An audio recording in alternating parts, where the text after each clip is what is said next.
to see such good attendance all the way up to the last paper of this semester. Authors of the final paper are Har Ding and Brian Hansen, both of BPI. The paper will be presented by Har Ding, who is a graduate student with Professor Hansen. We'll be talking about a novel water-soluble chiral chelating phosphine and its application in aqueous phase catalysis.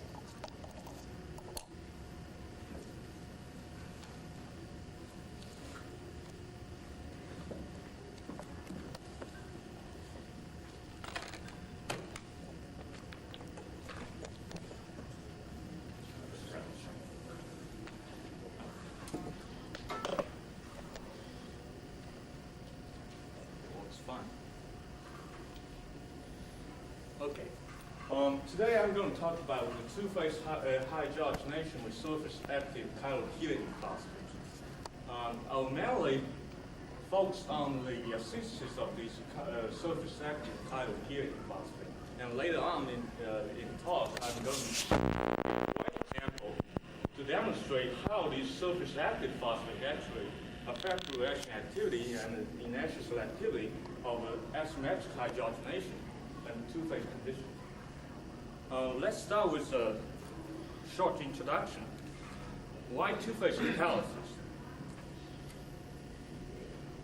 Two-phase catalysis has many advantages over traditional homogeneous system.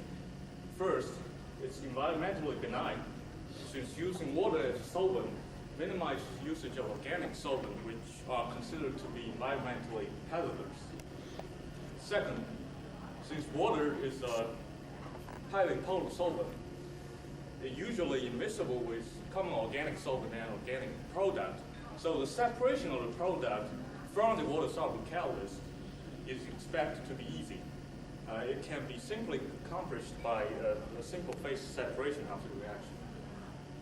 In some cases, higher activity and selectivity can be also achieved with active phase catalysis. In order to accomplish the idea of active phase catalysis, the catalyst must be water-soluble. This can be simply done by introducing water-soluble phosphine like sulfonate phosphines. Among these sulfonate phosphines, this trisodium salt of trisulfonate triphenylphosphine, so-called TPPTS, is perhaps the most famous water-soluble phosphine of today. Many research interests in this area has been focused on this particular ligand and its related metal complex chemistry since the successful synthesis of this ligand in late 1970 by Kunz. This particular ligand, TPPTS, has even found a commercial application, which is the Roch-Me process, two-phase hydroformylation of propene. Up to date, this process is the only large-scale commercial application utilizing two-phase concept with water as the secondary solvent. In this case, rhodin TPPTS catalyst, which is water-soluble, stays in the aqueous phase, and the substrate propene and product normal and branched butyraldehyde forms an immiscible secondary organic phase state on the top. So the separation of these the products from the water-soluble catalyst is extremely easy. It can be done by phase separation of the catalytic reaction. Although this process is a huge commercial success, it produces more than 600,000 metric tons of butyraldehyde a year in Europe. The application of this rhodin TPPTS system, however, is somewhat limited to a lower element, like propene. The reason is hydroformylation under two-phase condition actually takes place in water phase. So the water solubility of the organic substrate is critical in this case. For propene, it's not a problem, since the propene itself has sufficient water solubility to make this process commercially feasible. But when a substrate is a mid-range or high element, like hexene, octene, for example, the catalytic activity of this system suffers a lot. One possible solution to this problem, however, is the addition of surface active phosphines. The idea behind this is, in this case, if we use surface active phosphine, this phosphine serves for two purposes. First, it acts just like a ligand to satisfy the coordination chemistry of the transition metal catalyst. Second, it works just like a surfactant to improve the mixing of two phases. Recently, in our laboratory, we synthesized a series of stirring-demanding surface-active phosphine of this kind. The reason I want to show these phosphines is these phosphines are the parent compound for our new chiral chelating phosphine, which are surface-active. I want to use these phosphine as an example to demonstrate the surface activity. 3 phenyl rings directly attached to phosphorus atom to control the steric and electronic factor of the phosphine. 3 long alkyl phenyl panel for sulfonation and perhaps for the surface activity in this case. The ligand synthesis is quite easy and straightforward.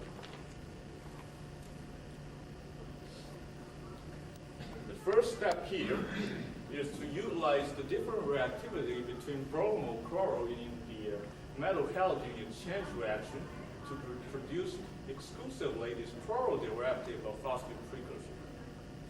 After that, this aryl chloride further reacts with 2 equivalent lithium,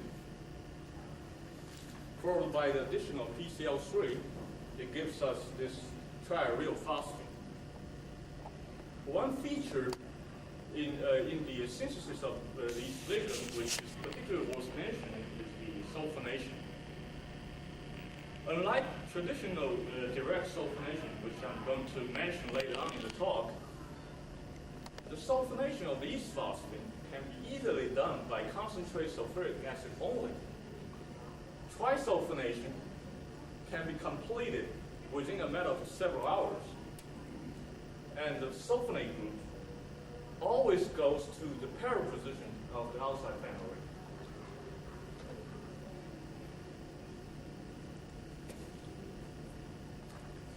Now I'm going to give a catch name of one of the phosphine in this series. I'm going to call the phosphine with 3 methylene groups in 2 phenyl rings as C3 phosphine, since I'm going to use this phosphine a lot to demonstrate the surface activity. Since these phosphines are designed to be surface active, we expect to see the surface activity. Some experiment results support that. For example, qualitatively, the aqueous C3 phosphine solution forms when shaken. Orange OT, as a water-insoluble dye, can be extracted into aqueous phase by C3 stock solution. Both these are characteristic behavior of typical surfactant. More convincing result, however, is given by dynamic light scattering experiment, which gives us an idea of the size of particle in the solution. Here, I like to use C3 phosphine again as an example.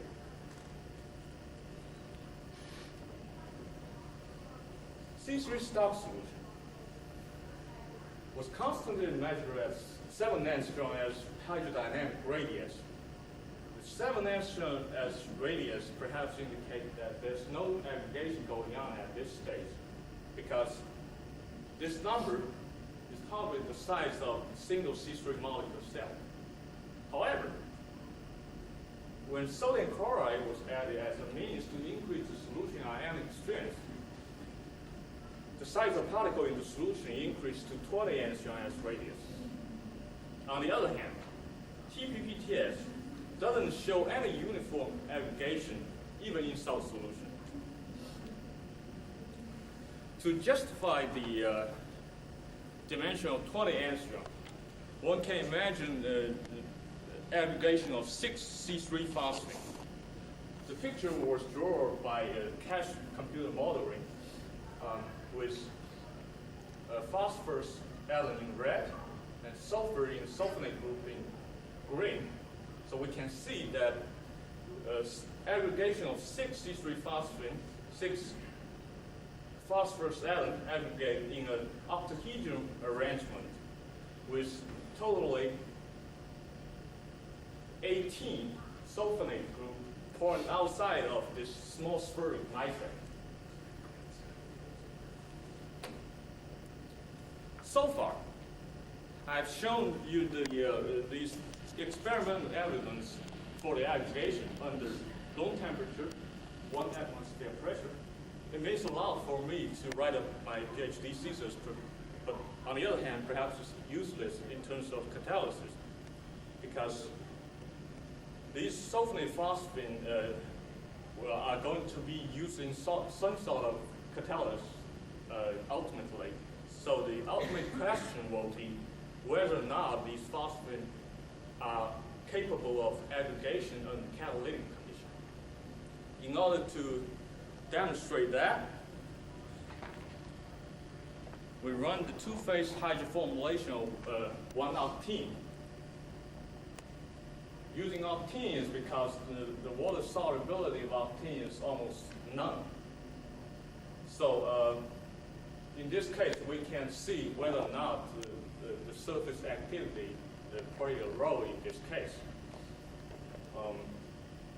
The catalyst in this case was made in situ by mixing rhodium active dicarbonyl with a certain amount of phosphine, water-soluble phosphine. In the study, we used the C3-phosphine for comparison reason. I also listed the result by rhodium TPPTS system under exactly the same catalytic condition.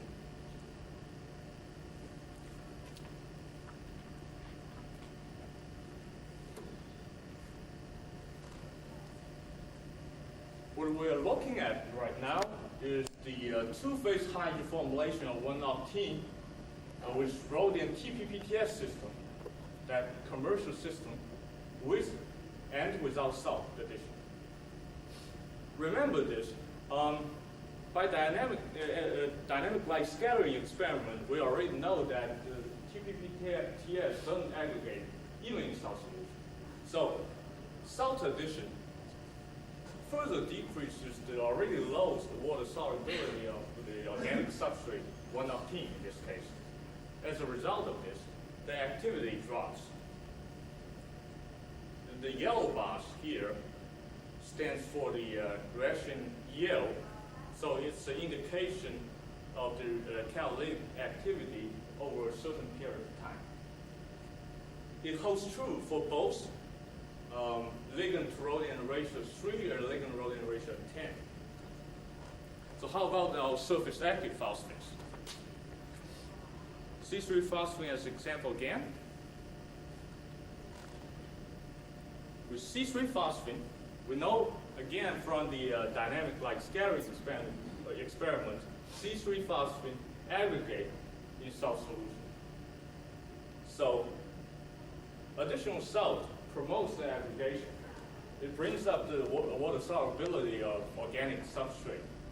As a result of this, that catalytic activity doesn't drop. As a matter of fact, it increases a little bit in both cases. From this study, we can probably extract two facts. First, these phosphines are easily sulfonated. Second, these phosphines do have an ability to aggregate even under catalytic conditions. So we want to incorporate these virtues into the synthesis of water-soluble chelating phosphines. Talking about the direct sulfonation, I want to show an example of direct sulfonation of biphosphines, which is the sulfonation of this diphenylphosphenolpentane, BDPP. BDPP ligand can be sulfonated by a mixture of olein and concentrate sulfuric acid. Toucher sulfonation is completed in 2 to 5 days. As a matter of fact, after reaction, the final product is a mixture of mono, bi, tri, and tetrasulfonated product. The yield of BDPPTS is not recorded in this case, but from our own experience, because in our laboratory we did quite a few direct sulfonation of biphosphate, we know from the fact that this kind of reaction can never have a yield over than 30%.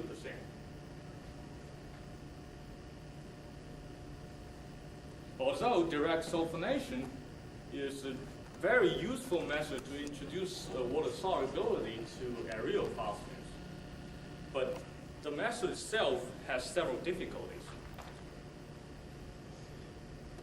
First, just as I showed in the example, the reaction requires harsh reaction condition.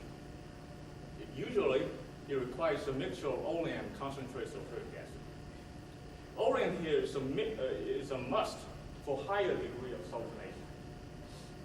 Even with olein, higher degree sulfonation can only happen in longer reaction time, because olein is a strong oxidizing agent, plus reaction time is long.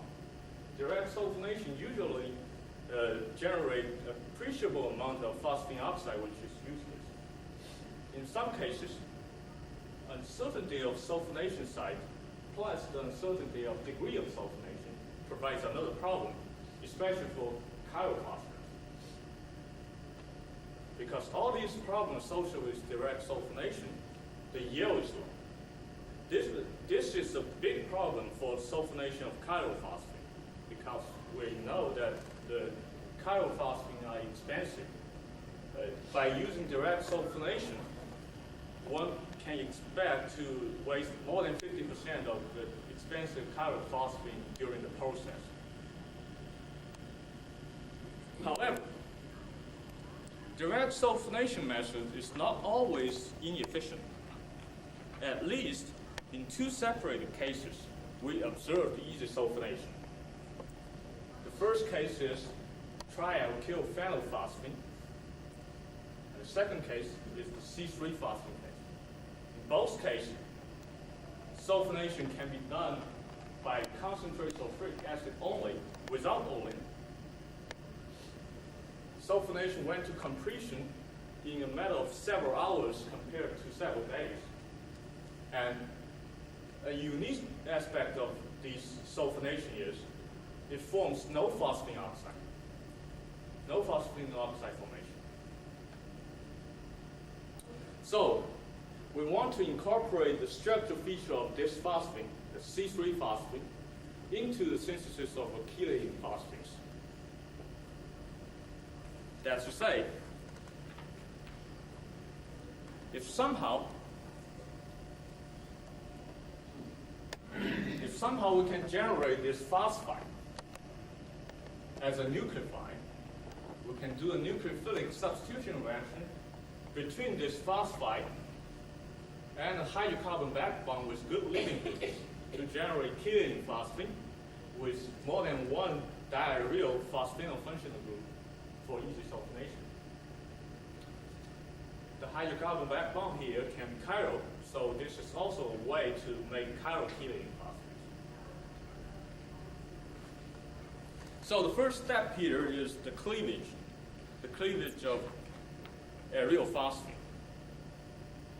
According to the literature, the cleavage of triaryl phosphine can be done by lithium or potassium ether or by sodium in liquid ammonia.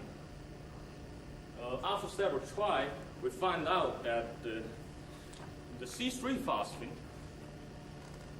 can be cleaved by lithium in THF at room temperature.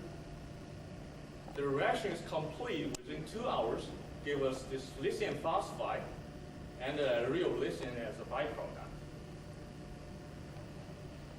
As indicated by the phosphorus NMR spectrum, the reaction runs clean. Before we do the nucleophilic substitution reaction, this lithium, real lithium, needs to be selectively poisoned, since this is also a nucleophile. this can be done by the addition of one equivalent of T-butyl chloride.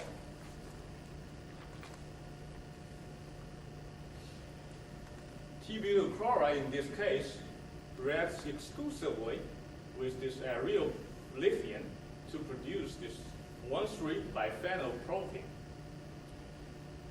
Leave this lithium phosphide behind. In order to confirm the result of this reaction, 15 minutes after addition of T-butyl chloride, a sample was taken and consequently read with D2O. From a phosphorus NMR spectrum, which was taken at that point, we saw a triplet centered at minus 42.7 ppm, indicates the deuterated secondary phosphine as the consequence of hydrolysis of this lithium phosphide. GC mass spec, on the other hand, indicates there's no deuterium incorporation on this 1,3-biphenylpropene. So the reaction is clean. The rest of the synthesis is easy.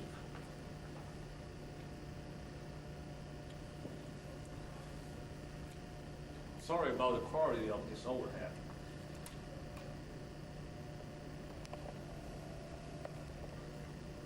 Half the equivalent of the SS24 diioditosylate pentane was added to the lithium phosphide to generate this chelating phosphine with two diaryl phosphenyl functional group. It's a clean reaction as indicated by phosphorus NMR spectrum. It's always interesting to see the result of direct sulfonation. Since this time, we have two diaryl phosphenyl handle for easy sulfonation. The sulfonation went smoothly in concentrated sulfuric acid only. Toucher sulfonation is complete within 6 hours. Sulfonate group went exclusively to the paraposition of outside phenyl ring. No formation of phosphine oxide is detected by phosphorus NMR spectrum in this reading.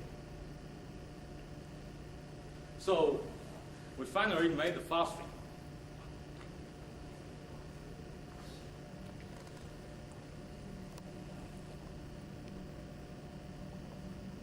Our new phosphine, BDAPPTS, is soluble in both water and methanol.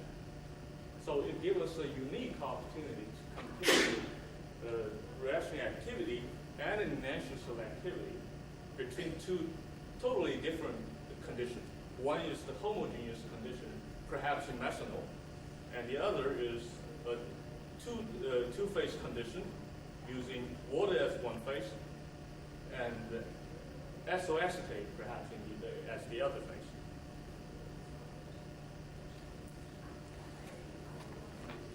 For a test, we ran the asymmetric hydrogenation of acetylamidose cinnamic acid methyl ester as the substrate.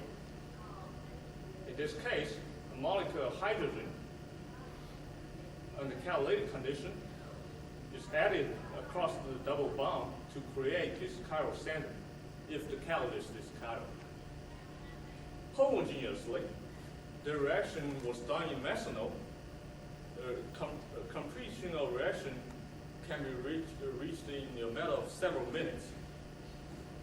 And the natural selectivity was measured after the reaction. It was around 75%. In the literature, there are at least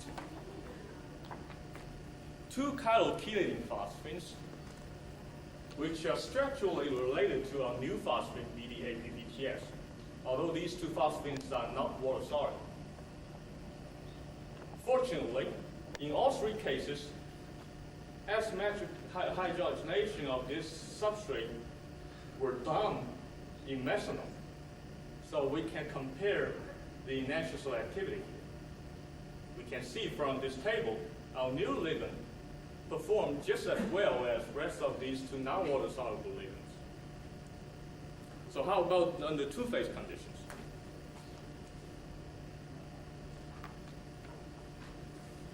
Under two-phase condition, our new ligand, because it's surface active, it really shows its advantage.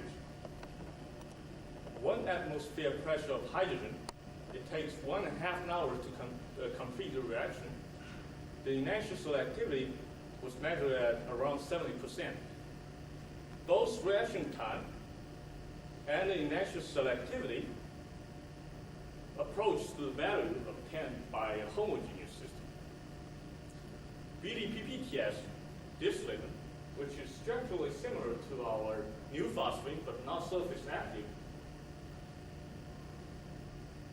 under similar reaction condition, 1 atmosphere pressure, it takes 20 hours to reach 30% of conversion, and EE is low. Higher conversion with this ligand can only be achieved with much higher pressure of hydrogen, 15 atmosphere pressure. 100% of conversion was reached, and the initial selectivity suffers.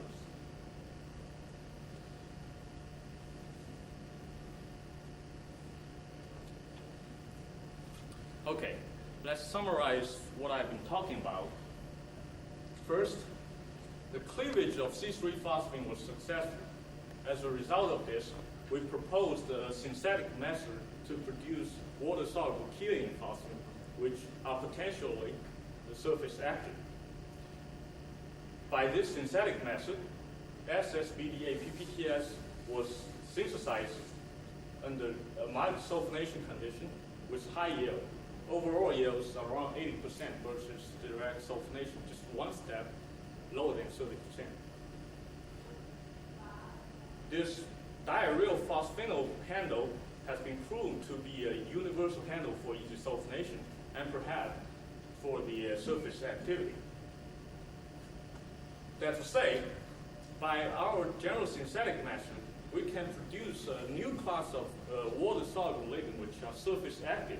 By using these surface active ligands, we can take advantage of two-phase catalysis, which is the easy separation of product from a water-soluble catalyst. At the same time, we don't have to trade in high activity and an initial selectivity provided by the homogeneous system.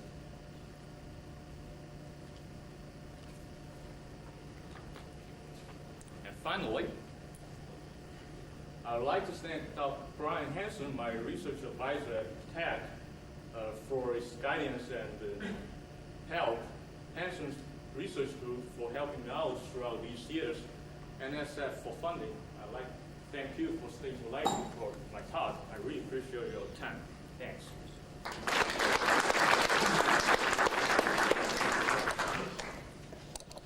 Papers open for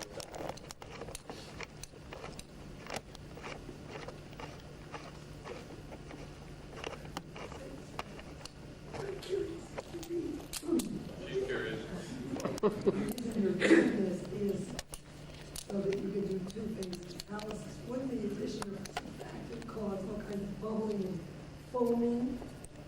Or would it? So you couldn't easily separate the layers? Yeah, but I see the point here. I don't know. Okay. We ought to be very careful with this business. Okay. We want the phosphine, which is surface active, but it's not a strong surfactant. If it's a strong surfactant, it sort of beats our original idea of doing two-phase catalysis, which is the easy separation. What happened is, in this case, after the reaction, two-phase separate cleanly, we can fish out the organic phase easily. Okay? I just want to have some surface activity of the phosphine. I don't want a whole lot.